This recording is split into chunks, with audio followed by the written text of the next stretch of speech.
How'd you guys meet? Honestly, I just applied through the USC Career Board. So I know everything about manufacturing phone cases.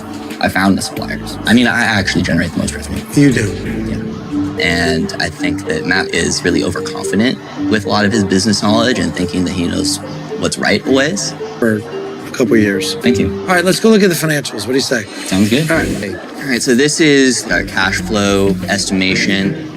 Here's the profit and loss and the balance sheet. Education and training, what's that? That'd be like any sort of personal development or coaching or things like that too. Who's being coached for 27 grand? I took a course last year, so I started taking on like meditation and being like taught about that.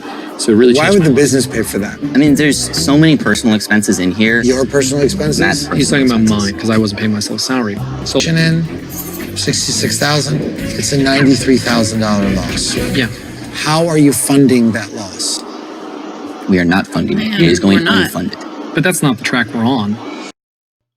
But Matt, that is the track you're on. You're losing money. The whole reason you are on the television show, The Profit, is because you contacted Marcus Lemona's producers and said, my company is dying. We are out of money and we need help. So that is the track you're on. You're not funding your losses. You're out of money. You can see that as the growth has gone up. But we don't have money to pay the $93,000. That's correct. Right now we're You gotta not. wrap your head around that. Oh, I do. Hi everyone. I'm going to continue discussing the portion of the episode of The Profit that you just saw, and starting with the fact that after what I just saw, I can see why they might actually make a good team. Skylar found several good suppliers, and Matt is clearly pretty good at finding the customers.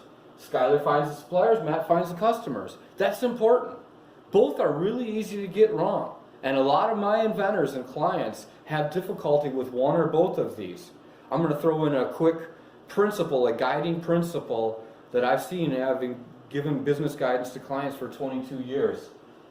Regarding your suppliers, you people watching this out there, my clients, your suppliers, other people who've never met me, or that small businesses that I know and observe, people are not quick enough to fire somebody when the relationship is not working. They don't fire people quickly enough. Fire early and often. Fire your suppliers if they're not behaving the way you want, and find other ones.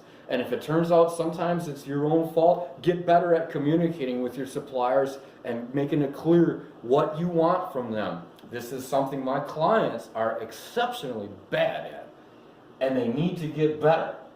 Now, finding customers, it's a whole nother avenue, and Matt actually isn't all that good at it. He spends more than what it costs to what they make back in profits in customer acquisition expenses, such as, for example, trade shows. But there's a lot of ways to find customers that aren't expensive as trade shows that aren't brought up on this episode. And possibly they're doing some of them, for all I know. But it wasn't shown on there. They talk about the fact that Matt did build a product and find customers and moved $1.7 million worth of materials. That's good.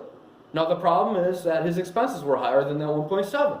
But any individual in his 20s who makes a new product out of his head and gets it to market and gets funding and investment and moves $1.7 million a year of product, that's an accomplishment. That's an achievement. The vast majority of my clients never get to that kind of level. Now he screws it up. I'm not necessarily overpraising Matt, but I'm giving him credit where due.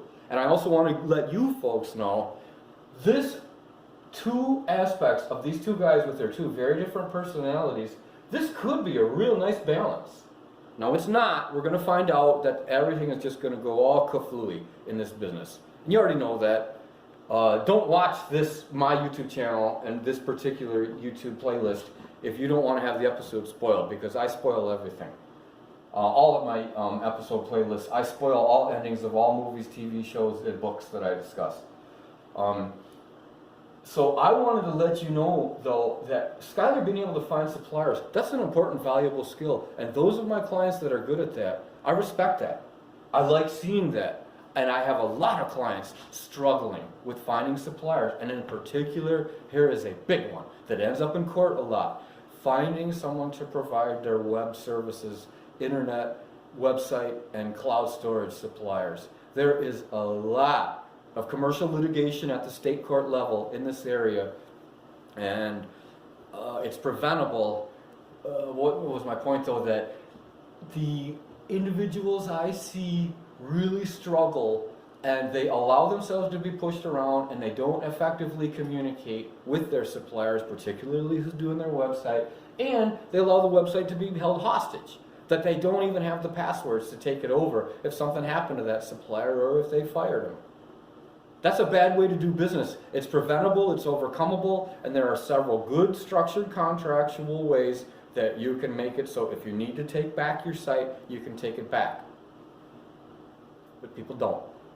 And I don't know why not. That wasn't even the biggest problem these people were having, but it was one of them. Okay, next, what you just saw in a portion I excerpted was that Matt pays himself, but there's not any real good, accurate documentation. How Matt pays himself is he has access to the company credit card, which I'm going to guess that this LLC in the state of California has its own LLC bank account, a business banking, not personal banking, and the LLC has its own credit card. Matt has access to it, and he uses it carte blanche.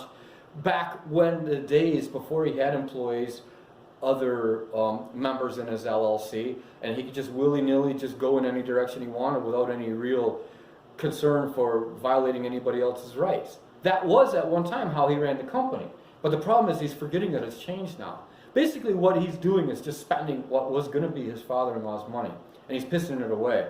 There is a company somewhere in there, but the real issue here is that personal expenses are being combined with LLC expenses, and that is a big red flag to the IRS. They don't like that, and it's a violation and a misuse of Schedule C, which we're going to talk about later. Now, by the time we got to this part of the episode where Matt says a loss is not a loss, and as far as Mark is saying, it doesn't look like things are going real well to me, possibly off camera, or possibly Marcus, being the kind guy that he is, doesn't actually throw it up in their face. You came to me because the company's flat on its ass. That's why I got your letter in the first place. You invited me to come here and said, without money, we're going to die. Do you remember saying that? So why are you telling me now a loss is not a loss, and that's not the track we're on? Bull crap. This company is not going to make it without outside intervention. That's why you came to me. But I think for the purposes of television, kindness, you might say, looking less mean, higher entertainment value, I'm not sure. Marcus very seldom actually throws that up in people's faces, but I'm going to.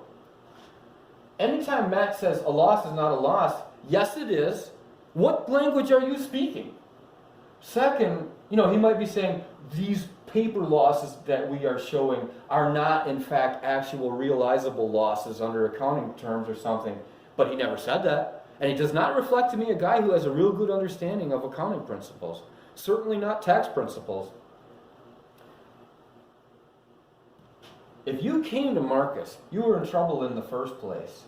And to just blanketly say a loss is not a loss, that shows to me he's like a lot of my clients, a lot of small businesses I've worked with, they don't want to admit. They just don't want to admit that they're losing control of their baby and that their business isn't going right. It is painful. It's no fun to have to realize that and admit that. But the sooner people own up to it, manage up to it, and accept it, the better it is. Thanks for watching. Let me know any other topics you want me to discuss. This YouTube channel is to help you. This is for information. I want to hear from you, and I want to know what things are on your mind.